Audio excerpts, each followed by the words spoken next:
السلام علیکم ورحمۃ اللہ وبرکاتہ۔ خیر مقدم ہے آپ کا فدا نامے میں۔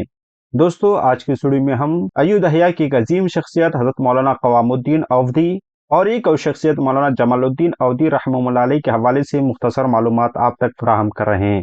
یاد رہیں کہ ہم جتنے معلومات ہمیں دستیاب ہو رہی ہیں اسی کے اعتبار سے ہم آپ کے سامنے ویڈیوز بنا رہے ہیں۔ مزید اگر آپ کے پاس معلومات ہوں تو ہمارے واٹس ایپ نمبر یا ای میل آئی ڈی پہ لازمی طور پر آپ ہمارے ساتھ شیئر کریں۔ حضرت مولانا قوام الدین علیہ رحمت رضوان ایک دانائے روزگار عالم تھے، یکتائے روزگار تھے۔ آپ علم و عرفان میں اپنی اہمیت رکھتے تھے۔ شیخ شمس الدین بن یحییٰ علیہ رحمت رضوان کے شاگرد اور محبوب الہی سلطان نظام الدین اولیاء علیہ رحمت رضوان کے مرید تھے۔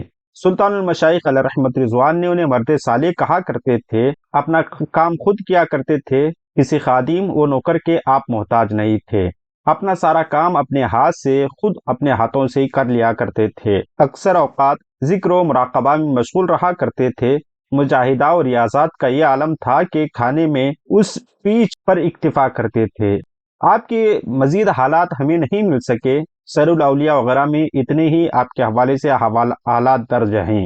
حضرت علامہ مولانا شیخ جمال الدین اودھی رحمہ اللہ علیہ یہ بھی سلطان المشائخ محبوب الہی نظام الدین اولیاء رحمہ اللہ علیہ کے مرید اور ایک متبحر عالم دین تھے۔ میر خلد اپنے والد اور چچا کے حوالے سے نقل کرتے ہیں کہ مولانا جمال الدین اودھی جس زمانے میں مرید ہو کر خانقاہ میں مقیم ہوئے، اسی زمانے میں خراسانی عالم جو کثرت سے جو بحث و مناظرے کی وجہ سے مولانا بحاس کے نام سے مشہور تھے، خانقاہ میں آئے اور وہاں پر موجود علماء کرام خصوصاً مولانا وجیہ الدین پائلی وغیرہ کی موجودگی میں بزدوی کے کسی مسئلے پر بحث شروع کر دی۔ بعض علماء کو ساکت بھی کر دیا، لاجواب بھی کر دیا، جس کی بنا پر دوسرے علماء کرام کو ان سے گفتگو کرنے کی ہمت نہ ہوئی۔ محفل کا یہ رنگ دیکھ کر مولانا جمال الدین اودھی رحمہ اللہ علیہ سامنے آئے اور مولانا بحاس سے بحث شروع کر دی اور بالآخر انہیں لاجواب کر دیا۔ مولانا جمال الدین اودھی رحمہ اللہ علیہ کی اس کامیابی پر خانقاہ کے علماء بہت خوش ہوئے۔ شہر بھر کے علماء کرام آپ کے تبحر علمی کے قائل ہوئے اور حضرت علامہ مولانا جمال الدین اودھی رحمہ اللہ علیہ کو مبارکبادیاں دی، دعائیں دی اور کہنے لگے کہ آج آپ نے مولانا بحاس کے سر سے ہمادانی کا خول اتار دیا اور غرور کو دور کر دیا۔ اس مجلس میں سلطان المشائخ محبوب الہی نظام الدین اولیاء رحمت رضوان کے خادم خاص خواجہ اقبال بھی تھے۔ انہوں نے اس واقعے سے متاثر ہو کر سلطان المشائخ رحمہ اللہ علیہ سے عرض کیا، جمال الدین عالم و فاضل ہیں۔ شیخ نے فرمایا، تمہیں کیسے معلوم ہوا؟ خادم خاص خواجہ اقبال رحمہ اللہ علیہ نے محبوب الہی کی بارگاہ میں سارا قصہ سنایا۔ سلطان المشائخ علیہ رحمت رضوان نے فرمایا، نوجوان کو بلا لاؤ۔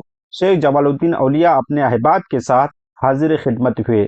شیخ نے انہیں دیکھ کر فرمایا، تمہارے آنے پر خدا کی رحمت ہو، تم نے اپنے علم کو دنیا کے بدلے فروخت نہیں کیا۔ سلطان المشائخ علیہ رحمت رضوان سے آپ بیعت کرنے کے بعد علمی مشغلوں سے دور رہے اور سارا وقت یاد الہی میں، خوف خداوندی میں، خشیت الہی میں صرف کرتے رہے اور سماج سے بھی شغف رکھا کرتے تھے۔ تاریخ وفات کا کسی کتاب میں درج نہیں ہے، لیکن صاحب گم گشتہ نے لکھا ہے کہ آپ کا مزار ایودھیا کے محلہ فقیانہ میں قاضی لطف اللہ کی مسجد کے سامنے ہے۔ ان تمام بزرگان دین علیہ رحمت رضوان کی تاریخ ہم آپ کے سامنے پیش کر رہے ہیں۔ یوں محسوس ہوتا ہے کہ بدلتا ہے رنگ آسماں کیسے کیسے۔